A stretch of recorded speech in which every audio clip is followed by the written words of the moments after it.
Recently याने सनदच cancel केली. त्यामुळे ते ज्यांनी याने साठी एवढ्या 35 एनओसी आणल्या, 6-6 महिने, 1-1 वर्ष वाट बघितली, त्यांची तर म्हणजे काही राहिलीच नाही. आणि या प्रोसेसमध्ये काय होईल, गरिबांना किंवा सामान्य लोकांना याचा फायदा मिळण्यापेक्षा आहे ना, याच्यामध्ये गुंड प्रवृत्तीच्या लोकांना आता बळ जास्त मिळतंय. More or less he policy आहे ना, जी रॉंग साइडनं जाणार आहे.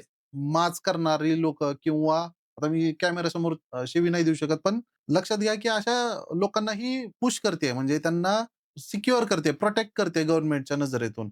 आता तुम्ही याने रद्द केलं, पण सामान्य लोकांना तुम्ही म्हणताय, की बांधकामाच्या तिथंच त्रास आहे ना लोकांना. आता आधी तर याने ऑर्डर लागायची व्हॅल्युएशन जास्त दाखवायला. हो. आता तर तुम्ही कागदावरच प्लॅन सँक्शन करून आणायचा आहे, की बाबा आम्ही इथं 5 स्टार हॉटेल बांधणार आहे शेतजमिनीमध्ये. बघा ह्याचं व्हॅल्युएशन होतंय 500 कोटी, बँकेकडून घ्यायचे 400-300 कोटी हं. आणि मग प्रोजेक्ट कागदावरच राहणार. ॲक्चुअलमध्ये बनणारच नाही. आणि ती शेतजमीन किती रुपयाची आहे आता ॲक्चुअल? जमीन अजून पण 1-2 कोटीचीच आहे. त्याच्यावरचा प्रोजेक्ट 500 कोटीचा होता. हं. म्हणून बँकेने ते प्रोजेक्ट बांधायला लोन दिलं होतं. जमीन प्लस. म्हणजेच काय, हा सगळा आता आणखीन ऑक्शनच्या केसेस वाढतील आणि आणखीन याच्यामध्ये लूपहोल्स तयार होतील, असं तरी माझं वैयक्तिक मत आहे.